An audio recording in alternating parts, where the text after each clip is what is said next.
And that's a big win for us. Obviously, after the defeat, by the great performance that we had against Liverpool, we wanted to get back winning.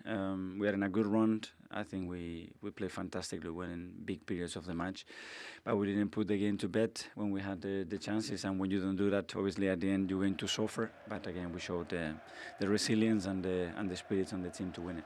Do I think we deserve to win the game? No. We weren't good enough first half, for sure. Could we have at least got a draw? I believe we should have got a draw out the game. Did we deserve it? Probably debatable. 5 away wins on the bounce. That's the first time Arsenal have done that in the league in 7 years. What is the biggest difference, do you think? I feel the team more together.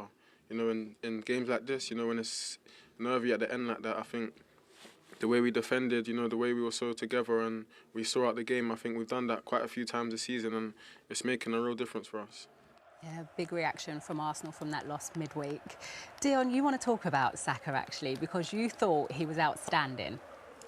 He's 20 years old. He's playing the game like he's been playing, for, you know, forever. In these situations here, I did feel a bit for Ashley Young, to be fair, because he's playing against a young boy that just seems to be doing the right thing at the right time. He knows when to take the player on when he's got one-on-one. He knows when to use the right pass, picks the right cross, you know, gets a little bit lucky there. But every single time, you know, Odegaard was going round him. Sometimes he was going inside, sometimes he was going to the left of him. But his vision's good. And to make decisions like that, I mean, this one here, he starts out on the right wing, leaves it in there for his teammate, little cross into the far post, but look where Saka ends up going. He's ringing the arc of the box. That's what midfield players do.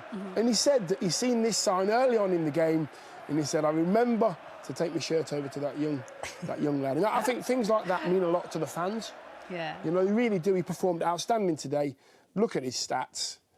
He's going to be in the Premier League at the highest level for a very long time because his attitude's great as well. And actually adding goals, his 10th goal this season. Doesn't surprise me. He'll get more and more goals because I know that Arteta's the right manager for him. Yeah. He'll just keep playing him and letting him just do his thing. And Stephen, Arteta gradually building this young Arsenal team. How big of an achievement, not getting too carried away, but if they do manage to make it into the top 4, would it be? Well, no one put them in that position at the start of the season, did they? They said it's probably too early, especially after 3 games, and you looked at it and they were down at the bottom. He's done an incredible job, and if I was an Arsenal fan now, Alex, I'd be very excited.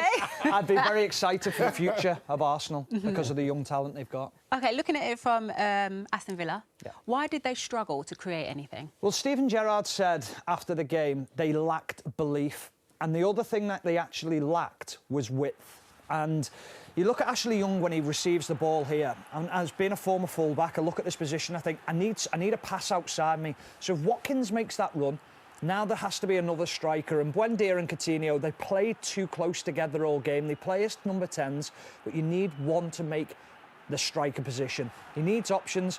Far too often in the game, Aston Villa were negative. They went back, and they went back round the back. It was too easy for Arsenal to be set. Again, Coutinho and Buendia playing on a similar line.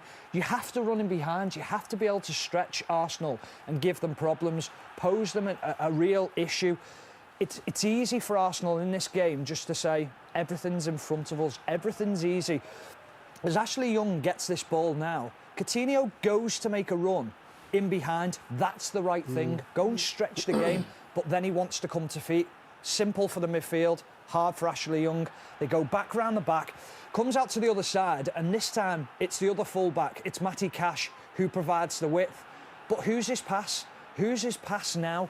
It's so easy for Kieran Tierney now to go, well, I go and press him because I know I've got no one else in behind me. This was far too easy. So a little bit of a lack of belief, and Steven Gerrard said that in his talk after the game. Dion, just a quick one, though, because they are ninth, so just a bit? Yeah, just a bit of... Listen, they're doing well. A bit of a blip, but they're doing time. OK, well, before we go, let's have a look at how the Premier League table stands. Arsenal's victory over Aston Villa has given their hopes of a Champions League spot a massive boost. The Gunners are now 4 points clear of 5th place Manchester United, having also played a fewer game. Right, Leeds' Friday night win means that they are now 7 points clear of the relegation zone, although they have played more matches than any other team in the bottom half of the table. OK, I said that was a quick one for you too. Thank you, Dion. Thank you, Stephen. That's all for today on the weekend that Luke left it late for Leeds. Laters.